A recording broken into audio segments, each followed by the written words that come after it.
nkume ikuku adịghị eru nkume.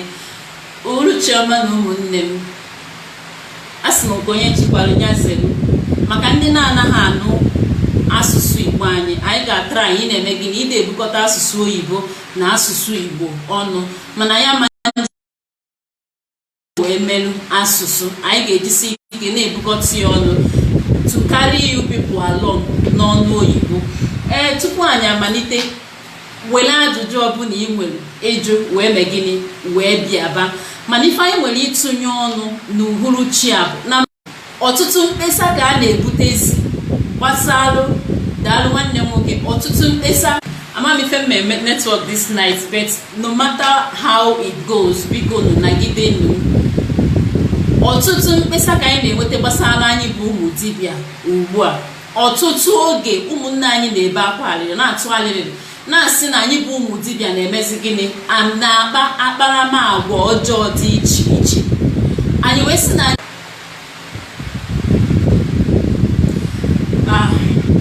anyị echigatakwa n'ọzọ nwayọọ nwayọọ ka anyị ga-eji na-aga ife ọsọ netwọk na-eme. Anyị ga-eme ife anyị n'ọrụ n'uhuruchi a. Anyị wee sị na ife anyị na-atụnye ọnụ n'uhuruchi, ọ bụ na ị ka na-esonyela anyị ugbu a, ife anyị na-atụnye ọnụ bụ gbasalụ mkpesa ụmụnne anyị ụmụafọ Igbo na-ekpesa gbasalụ anyị bụ ụmụ dibịa n'oge ugbu a. Anyị bụ dibịa ọgbara ọfụ, ọtụtụ mkpesa ka a na-ekpesa gbasala anyị. Ya bụ ife wee bịa bụrụzie ife mwute. Ọtụtụ ụmụnne anyị nọ n'ife mwute.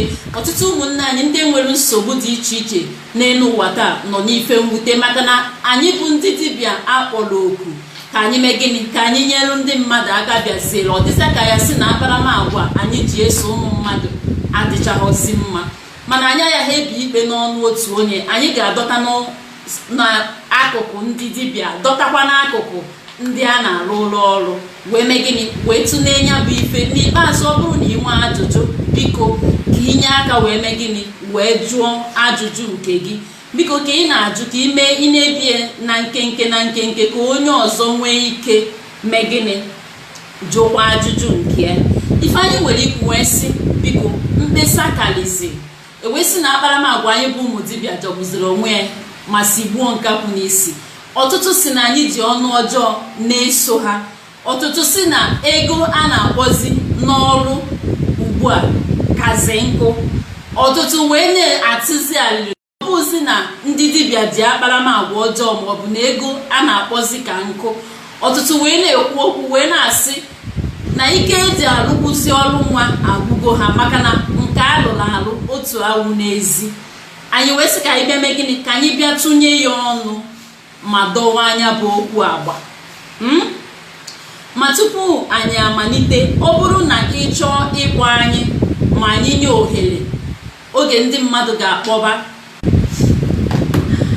biko anyị eji ya kakwana ọzọ. Ọ bụrụ na ị chọọ ịkpọ kọrọ anyị maọbụ experience nke ị nwetara n'asụsụ bekee, maọbụ na o nwere ife ị chọrọ ịtụnye site n'okwu anyị ji ya wee bịa n'ụbọchị a. Akara ekwentị ị ga-akpọ bụ 08136189397. ya bụ akara ị ga-akpọ inweta anyị wee mee gịnị wee tụnye ife ị nwere ikwu. Nke izizi bụ na ndị dibịa, biko na ụmụnne m, a sịkwanụ eziokwu na atụrụ n'ilu na abịa bụ onye na-eme nka. Eziokwu na asị na abịa bụ onye na-eme nka ọ dịka ọdụdụwara ihu. Eziokwu na ọrụ a anyị nọ n'ime bụ ọrụ mmụọ na ọrụ siri ike ka ọrụ. Oge ncha ọ na-achọ isi ọkụ. Oge ncha onye a na-akpọ gị, onye a na-akpọ gị, onye a na-akpọ gị. You need to attend to so many people at a time and it's just only you. Mana ọ bụrụ sị ka anyị ga-eji wee mezie gịnị welu na-atakasị ndị mmadụ. Oge ụfọdụ otu anyị si aza ndị mmadụ azịza abụrụ ife ga-enyere anyị aka maọbụ ịkwalite ọdịnala Igbo anyị. Ka anyị ghara iji aka anyị mee gịnị na-achụsịsị ndị chọrọ ịnachigata n'ọdịnala Igbo site na akparamagwa anyị maọbụ okwu ọnụ anyị, etu anyị si asa ha okwu. Ọ bụrụ n'ọnụ oyibo asị na being arrogant or being silly. Ka anyị hapụ iji ike wee na-eme gịnị were na-asa ndị mmadụ okwu. Ọ bụrụ na ahụ na-afụ gị at the moment, the only thing you can do is to switch off your phone for that moment until you are able to recover yourself. If you are not able to carry on with so many calls and disturbance, try as much as possible to organize yourself and put yourself together. You understand? Then ụfọdụ na-asị na ife gbasara agwụ na agwụ merụ eji akpọ ụdị akparamagwa ahụ. Na mbụ, ọ bụrụ na agwụ gị bụ nwa dibịa, ọ bụrụ na agwụ gị na-eluzugo agwụ gị alụzu, iwe ka na-akpọ ụdị akparamagwa ahụ site n'ịgwa ndị mmadụ okwu ọjọọ maọbụ omume jọrọ njọ imeso ya ndị mmadụ, ndị nke ọ bụrụ n'ọnụ oyibo asị na your client, ndị bịara ka ịzọ ha ndụ, ndị bịara ka ịtọ ha na-agbụ. Eziokwu na ịzọ mmadụ ndụ, ịtọpụ mmadụ na-agbụ adịghị mfe, maka na mgbe ncha ụfọdụ ndị dibịa n'ụbọchị taa nwere ndị ha tọcharụ na-agbụ koluzie ya bụ okwu na ụka ya na ezinụlọ ya, ọ dịghị mfe nke bụ eziokwu. Mana mgbe ncha ọ bụchaghị ife agwụ na-eme, ọ bụrụ na ịlụsugo agwụ gị alụsuo wee ka na-akpọ ụdị akparamagwa ahụ, nwanne m nwoke nwanne m nwaanyị n'ime dibịa, jee ka ime gịnị ka ị jụọ ajụjụ gbasara ya bụ agwụ gị, maka na enwere ife agwụ imezubeghị ọfụma. Mana ọ bụrụ na imezugo agwụ gị ọfụma, ị ka na-akpa ụdị akparamagwa ahụ, all you need to do is to ask yourself questions. Then there are some certain characters that you need to put in order. Ị mara na ọ bụrụ ife agwụ na-eme. Eziokwu na agwụ na-etipụ mmadụ ala, agwụ na-eme mmadụ ọ na-akpa akparamagwa dị iche iche, mana ọnya ka eji asị mmadụ jee lụọ agwụ in the very first place, ka agwụ wee mee gịnị, ka ụbụrụ gị wee mee gịnị, wee chịkọnata ọnụ. Onye ọbụla alụla agwụ ya ọfụma nke ọma, lụsuo agwụ ya alụsuo, o nwere ozi ife kpatara ka agwụ tipu ya ala, unless ma nke o jizi aka ya wee meta bụ na agwụ etipu ya ala. So oge ncha ka anyị ghara ide adọtazi ife gbasara akparamagwa anyị na-adọnye ya n'ife mmụọ. Ọ bụrụ ife niile ka mmụọ na-eme, o nwere nke ị ga-eji aka gị wee mee gịnị, wee dozie control. Ọ bụ ndị slow Yoruba sị na put it under control, you monitor yourself. You understand? Ịma gị ife ya bụ eme gị owe gị iwe, o ruo oge ahụ anyị eme gị datin, you know how to be able to do what, to control yourself. Ka ị hapụkwana iji aka gị, akparamagwa na omume gị na okwu ọnụ gị wee na-achụsị ndị bịara n'ụzọ gị ka ime gịnị, ka ị tọọ ha na-agbụ. Ya ife anyị na-achịkọwa bụ na ọ bụrụ na agwụ gị ka na-eme gị, ị na-akparị mmadụ, ị na-eme ụdị akparamagwa dị iche iche, isi a na-acha gị ọkụ, you still need to go back to recheck your agwụ. Mmadụ na agwụ gị na-alụzubeghị ya alụzu, maọbụ na enwere ife ndị kwesịrị ka eme n'ife gbasara ya bụ agwụ emezugbe, ife dị ka ụrụ agwụ. Maka na ụrụ agwụ bụtịgapụ ị na-achịkọ achịkọ, ha na-eme gịnị, ha na-aghasa aghasa. Ọ bụrụ na ime gị ụrụ agwụ, ijie na-aka ogheri agwụ, ị marụ na ya kpụrụ gị arụ na agwụ kpochie onunu, maọbụ ị marụ na ya eholugwu nke a na-akpọ ihe oyi agwụ, maọbụ ịtọ agwụ ji wee mmadụ onye nwa.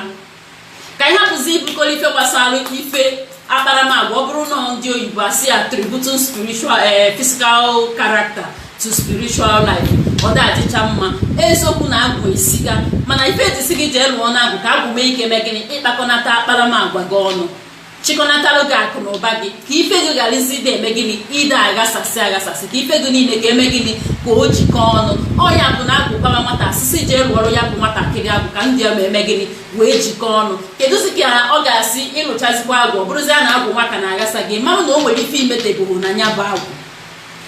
Ọ bụrụ na nsogbu a na-enye gị karịrị dịka onye ọrụ, ife ejikwara ekwu ife agwụ, biko ka anyị jikọọ obi ọnụ, maka na ife ejikọrọ obi ọnụ na ịfụnanya na ezi omume mee na-amakwanụ mma. Ka anyị jikọọ obi ọnụ. Ọ bụrụ na ịbụ onye nke na-enwe obi ọkụ, because normally ụmụ onye na-enwekarị obi ọkụ, ị kwesịgo ịmụ onwe gị, mụta onwe gị ọfụma, mara ebe ị ga-ejedebe na ndị gị na ha na-eme gịnị, ndị na-abịakwute gị, mara ụdị nkata ụnụ ga-ahụ debe, mara ebe ị ga-ejedebe, mara oge ị ga-ewepụta iji na-aza ekwentị gị. Ọ bụrụ na mkpakasị ahụ ka na-eme gị, mara taịm ị ga-eji na-aza ekwentị gị. Ọ bụrụ na ị bụ onye na-anaghị aza nwa ekwentị na mberede maọbụ n'ime ndeeri nke ndị oyibo na-akpọ midnight, you can as well switch off your phone when that time comes. Maka na onye ọ na-eme obube, onye ọ na-eme omume na-ebekwa na obube. Nke bụ eziokwu bụ na onye ife na-eme ahụ na-afụ ya ụfụ. Onye ọbụla nọ na mkpa, onye ọbụla nọ n'okwu na ụka, onye ọbụla nọ n'ife mgbu, onye ọbụla nọ n'ife anya mmiri, onye ọbụla ọsọ na-achụ na be nne ya maọbụ n'ezi ama, ahụ na-afụ ya ụfụ mgbe ọbụla. Ọsọsọ ya bụ onye ife na-eme, ma ebe akpụkpọ ahụ oyi na-eme gịnị, na-afụ ya ụfụ. Ọ bụrụ n'ọnụ oyibo, ndị oyibo ga-asị he who wears the shoe knows where it pains him or her most. Onye ọbụla nọ n'ife nsogbu, onye ọbụla nọ na mkpa, ahụ na-afụ ya ụfụ oge ọbụla, o nwere ike ife anya mmiri mekata ya ma ọ bụ o chekata echiche. The person might pick up his phone or her phone and even in the middle of the night to call you. So each time you see such calls, please don't see it as a disturbance. Don't see it as if your clients are being rude. Do not see it as if your clients are misstepping or overstepping their boundaries. Enwere ike call now onye ahụ ga-akpọ gị n'ime ndeli ahụ. That midnight might be the only savior onye ahụ ga-enwe. You wouldn't know what that person is passing through that midnight, and the only savior the person might have is picking up his or her phone to do what? To call you. So when you see such calls, yes, it might be a disturbance to you, true, because during the days you've overstressed yourself. You've gone through all manner of stress. Doing consultation, only you. Doing some part of spiritual work, only you. Attending to phone calls. At the end of the day, you might also come to net to also teach. But if you cannot, try as much as possible. If with that midnight call, a lot of people are passing through humiliation. A lot of people,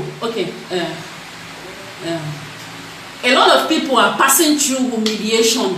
A lot of people are passing through depression. Also, if your client calls you on the phone, because na anyị bụ ụmụ dibia ka anyị eziokwu na ọrụ anyị na-alụ fonda akpọrọ ya bụ oku ọrụ anyị na-alụ adịghị mfe, but at the same time mmụọ niile kpọrọ gị ọrụ maka na ị ga-ebu n'inya bụ ibu wee mee gịnị wee kpọọ gị nya bụ ọrụ. Biko eziokwu na oge ncha ahụ na-afụ anyị ụfụ nke bụ eziokwu. Mana cheta na onye ọnya na-aya, onye ọbụla nwere mkpa, onye ọbụla ife anya mmiri na-eme, onye ọbụla nọ in the middle of nowhere can misbehave. Your client or whosoever agwụbutelu gị, because anybody that is coming to you for ọrụ mmụọ ọbụla gị kpọtara onye ahụ kpọtara gị. The only thing you will do is try as much as possible. When you are handling that person's behavior, try as much as possible to put in some knowledge. There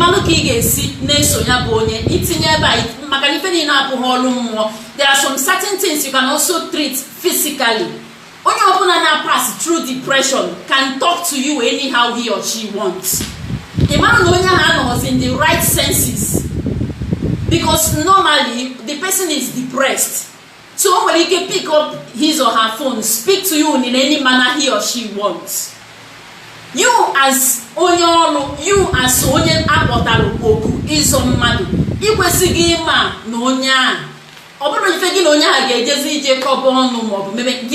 The highest thing you can do is to drop the phone at that particular moment until ife niile cool down. Then you can as well pick it up from there again.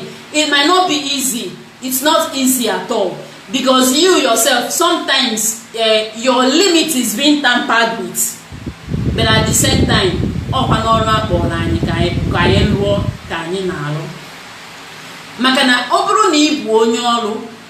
it doesn't end in a spiritual work, because onye ọbụla digolu depressed already, onye ọbụla pass a lot of things in life already, needy love and patience and peace of mind to be able to bring or heal that person again. And you don't just expect it to happen within a snap of a finger. It might take a whole lot of work and time. Biko na ibu ndị ọrụ n'akụkụ anyị ka nka nọ, aka na-abịakwa n'akụkụ ndị a na-arụ ụlọ ọrụ, maka na ịma na asọba okwu anya ya bụ okwu ama mbigbo, maka na okwu a na-asọ anya aha ebigbo, okwu a na-asọkwa n'anya bụ mmadụ ya eme gịnị ga-ekwue.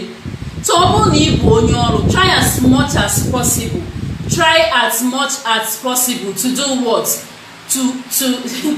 To have patience, were nwayọ n'ife niile ị na-eme, maka na a lot of people are suffering, a lot of people are depressed. So many people in Afu on the road today. So many people in a main encounter today are depressed. Believe it or not. Most people might not show it, but you will now get to know that a lot of damages has been done already. So you need to put in your spiritual practice. You also need to put in your physical practice as well to be able to win that battle or challenge, whichever one you call it. When client or to help, the best thing you could do at the moment, do not turn on with the person. Just drop the call. Then at your own convenient time, you can as well call the person back. More may feel like you want to call the person back. May feel like you do not want to call the person back. You just let it be. The person he or she might still call you back. Then you guys can take it up from there instead of showing that rude attitude, showing that arrogant attitude. Obviously now a lot of people are complaining because we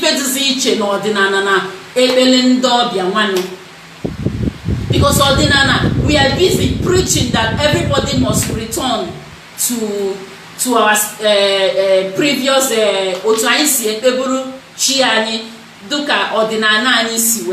but at sometimes people are also complaining that the characters they are meeting there is nothing to write home about. So at the end of the day, we need to make some U-turns. We need to make some amendments. Because we see a whole lot of characters. We see a whole lot of behaviors, a lot of things. But at the same time, learn how to do what? To manage those behaviors. Please, if you are still joining us now, welcome to our first live streaming on this page. You are highly welcome. I still remain Adanibo Adanewi. Please do me a favor by sharing this post. Because when I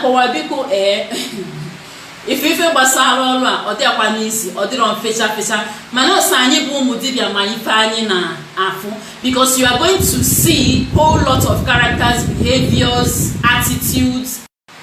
Sorry for that. Can you go with Dibia? Can you check when Obroni ya hememi ifedinie na mmosogi manige bunya wibu emegini wenye ginya bolu. Can you welo bi umana? Nefunanya we megini we so be kwananya be 5 because bet me it is never easy for we the Dibias. It is never easy. Nka we megini we delegaba.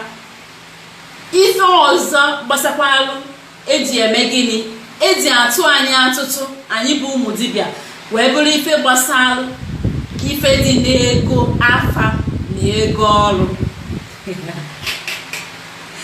Ife gbasara ego afa na ego ọrụ ebe a ka nke bụ okwu na ụka dị. Ọtụtụ eziokwu na onye ọbụla nọ na chie, onye ọbụla nọ na agwụ ya, onye ọbụla ma ife o ji dọtụ agwụ ya, onye ọbụla ma nkwekọrịta ya na agwụ ya kwekọrịtara. Onweghị onye ya nọ bi eme gịnị nọrụkwaba onye ọzọ. Onweghị onye ga-ebichiri gị n'ihu agwụ gị. Mana biko na ụmụnne m, maka na ndị Igbo si na ohu nnu na-ebeghị ebe nyuo ohu akpana hu agbazia nke fọrọ afọ ka anyị were natakwanye nwayọ maka na eziokwu na ngwongwo eji arụ ọrụ kịta duzie oke ọnụ. Ngwongwo eji arụzi ọrụ kịta mere gịnị ọ duzie oke ọnụ. Oge nche anyị bụ ụmụ Dibia anaghịkwụsị egote ngwa ife n'afịa. Why? Maka na anyị na ndị ụka ka esi taa tinye anyị na ndị ụka na-azọzi materials eji arụ ọrụ azọ. Truth be told, maka na ọ na-abụ asọkọta eze anya ekpuru nkata n'isi wee megịnị wee gwa ya okwu. Ife mmelu nye bụ ife ji wee dokalicha etu a bụ na anyị bụ ụmụ Dibia na ndị ụka ndị isi ndị ụka na-azọzi anyị na-azọzi materials na-afịa azọ ichekwa n'ife egwuregwu gị bụ nwa dibịa ka ga na-ekwe ọkụkọ ọnụ obere oge ifu onye isi ụka ka ọ pakịrị moti ọ pakị ụgbọala pịa fonu nwaanyị ị na-ego ọkụkọ n'ihe ịka na-ekwe ọkụkọ ọnụ ịka na-asị ya ma ọ mee nke ego ole ọ sị gị cheru na ọkụkọ niile adị na ngịgị ya na onweghị onye kwụrụ ụgwọ ya ichekwa n'ife egwuregwu eme gịnị ọzọ ị ga-afụ bụ emepe buutu adọnye ife niile aha na buutu kuchie ha anaghịkwa ekwe ọnụ bikos ha nọrụ gbuwa oge ikwe ọnụ ha nọrụ gbuwa oge ka ha kwụọ ọnụ ofu onye memba ha afụ ha ife ị ga-anụ bụ how much nwaanyị akpọzie ife sọrọ o bupụta ego na pidgin hole etu ahụ mee gịnị madam keep the change. That has been a problem we've been passing through. That has been a serious problem anyị na-face n'ọrụ anyị na-arụ. Echi niile ịbịakwa afịa each of them na-ele ọkụkọ na-ele spiritual materials nwere ofu onye ịbụọ ma ịtọ ma ịnọ ndị isi nchụaja ji kọntaktị ha.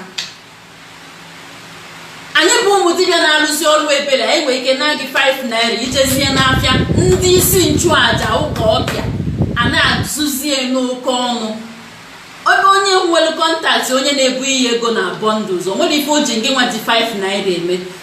Kedu ihe anyị ga-eme? Anyị ga-ejisikwa ike ịzọ ndụ anyị bịazi anya na-agbakwa mbọ ka anyị mee gịnị ka anyị gokwa ha n'ọnụ ahụ ha na-elesi ndị nchụaja o wee bụrụ ife na-enye nsogbu. Ọnya ka anyị ji ayọ ụmụafọ Igbo ọ bụrụ tinye n'ụkwụ gị ofu ebe ka a mara ebe ịkwụ akwụ ka enwe ike nyere ụmụ ogbenye aka nke a bụgodo nke bụ eziokwu.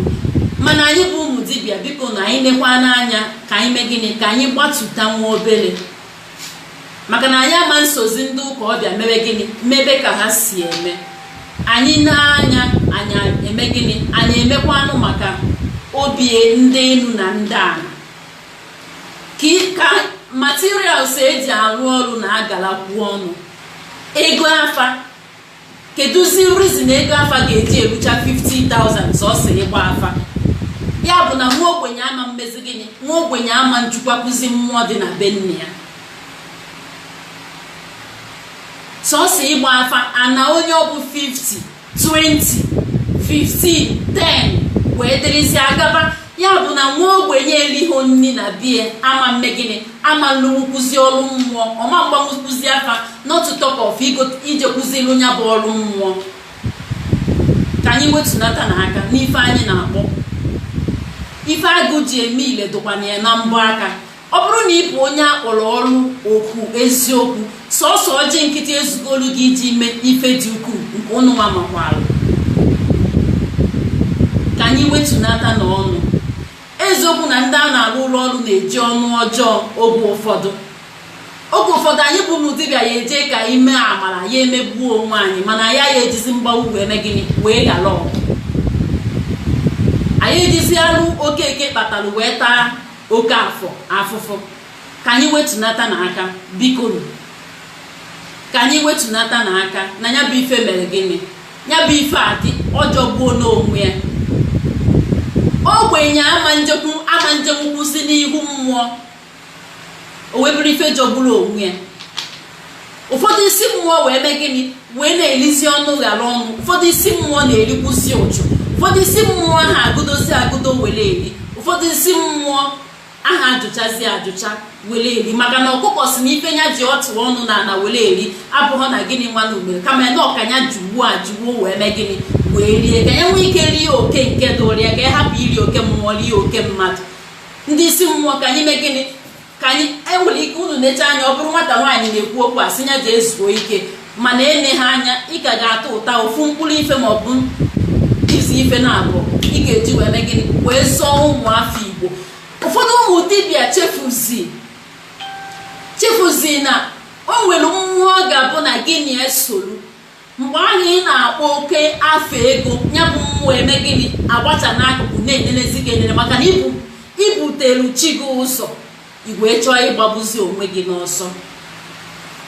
Mmadụ ka m jeru na mmụọ be nna ya mbọsị a isi mmụọ nọ na ya bụ arụsị wee gụsigido ife anyị kwesịrị sọsọ ije n'ihu arụsị bụ 30,000. wee jụọ na ụmụnne m, ebe ọ bụ na ife ị ga-ejije n'ihu arụsị ya ericha gị 30,000, biko nwa ogbenye maọbụ nwaanyị ajadu enweghị onye na-enye ya, does it mean na ọma nje nkwụsị kpesara mmụọ nọ na be nna ya ikpe? kedu ebe anyị na-aga? ndị na-elesi materials wee bụrụzie ịmakwa na isi mmụọ ya agụsi ma hot, ọ ya agụsi bottle hot, ọ ya etinye die, ọ ya etinyekwa ya nkwụ enu. biko na ụmụnne m, kedụzie ebe anyị na-aga? ya bụ ife wee bụ ife jọgburu onwe ya ma sikwa.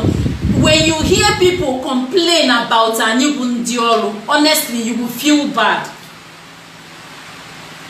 eziokwu na anyị niile bụ mmadụ asị onye ọrụ o nwere ka ndị a na-arụrụ ọrụ si aba agwa oge ụfọdụ, mana sometimes onye na-asa public yi n'anya imago, you should be expecting whole lots of characters, behaviors, attitudes in as much as na serve public, because once ị bụ onye ọrụ ọ bụrụ gị bụ onwe gị, you are a servant to the public. once ị bụ onye ọrụ ọ bụrụ gị bụ onwe gị, you are a servant to the public. so onye na-afụ different characters every day, you should be able to know how to, control yourself when a certain situation comes up. ọ bụrụ ịnọzie n'ihu agwụ gị wezie maka na ịma na ị nwere unique power, gịnị onye gịnị ya na ị na-arụ ọrụ, people will start exchanging words.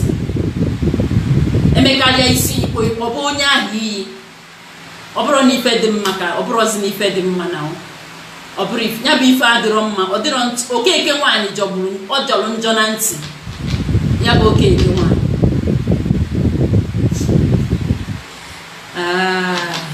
biko na ụmụnne m, ụmụafọ Igbo ndidi, anyị nwa bụ ndị a na-arụ ụlọ ọrụ, onwekwana onye mere ibie, onweghị onye mere ibie, nke bụ eziokwu. when I talk about this set of people, I talk about the other people. anyị nwa bụ ndị a na-arụ ụlọ ọrụ, onweghị onye mere ibie, nke bụ eziokwu. maka na dibịa ahụ ị na-agwa ọnụ ọjọọ, or you are trying to express your heart feelings or your pains, na-agwazi okwu ka o si sọ gị. mgbe dibịa ahụ na-edozi agwa ya, you were not there. ị mara ife dibịa ahụ megidoro wee ruo to that level ọ nọ. gị bụ onye gburu nwa dibịa gwọọrụ gị ọgwụ, ndị na-akụgbu nsị ọ na-agwụgo. before we continue, please feel free to ask your questions. Feel free to ask your questions before we continue. Ask your questions. You can as well call. You can as well call my number to do what? To contribute, or you ask your own questions. Okay? Feel free to call to ask your questions. If you have any contribution to make, feel free to make your contribution before we continue.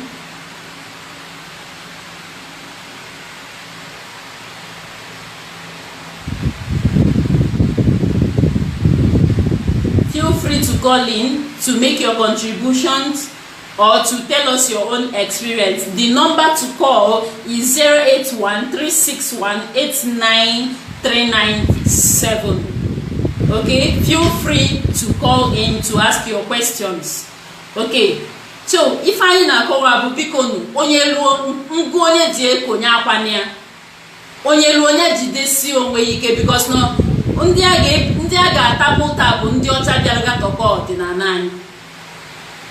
gị bụ onye a na-arụ ụlọ ọrụ na ijide dibịa ịkpọ iwere ọnụ ọjọọ wee so ya, chetakwanụ na ọnụ ahụ ejebe ọnụ gbara aka. o nwere ka ị ga-esi kpọọ dibịa na-arụ gị ọrụ, ịgwa ya ọnụ ọjọọ, ịgbachizie ifiruzie na bikos na dibịa ka ọwụ that na o kwesịrị iritalieti nke o ji wee bụrụ mmadụ. maka na mgbe ya bụ dibịa na-ata afụfụ edozi ọnọdụ ọrụ ya, you were not there. ị mara ife ya bụ dibịa gabigara wee dozigide ọnọdụ ya, wee mee gịnị, wee dozichaa ya. bụ onye ruo onye jide obi ya, ka onye ruo onye jisi ike, ka o mee gịnị, ka ọ gbawa ọsọ a wee gbaluo. anyị bụ ụmụ dibịa, biko anyị nekwa anya, anyị agharụ oge ụfọdụ, maka na a sị na mmadụ ahụ adụ ka ọnụ akọrị ya. maka na ịkpawazi ụdị akparụmagwa ọdịnala should be a place ọ ga-abụ ndị mbata na ndị na-anata na-anata they will feel at home. When they carry peace of mind, but when they are returning and they don't feel that peace there, they will feel like going back to wherever they came from. Also the kwaka nwanne ya bụ biko ịma na enwezi ndị ji aka ha wee kpọọ onwe ha n'ọrụ. Anyị bụ ndị akpọkwara na-akpọ onwe ọrụ bịalụ gị, you know definitely that ọrụ ahụ abụghị your own line of calling. Do not just collect money from that person. The highest thing you can do is to help that person. Lead the person to the person because we've been getting lots of complaints.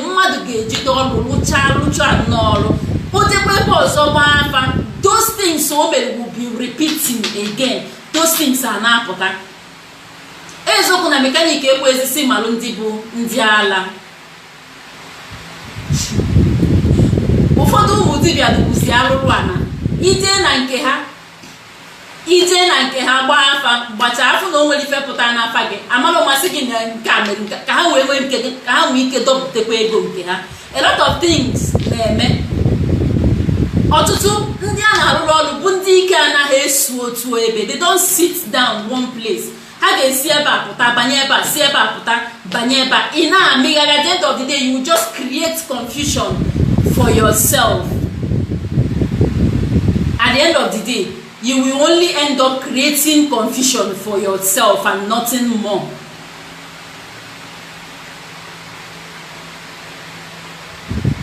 So, anyị bụ ụmụ dibịa, ụmụafọ Igbo ka m kpọọ ya ụmụafọ Igbo. Ngo onye dị eko ya emela gịnị nye akwana ya.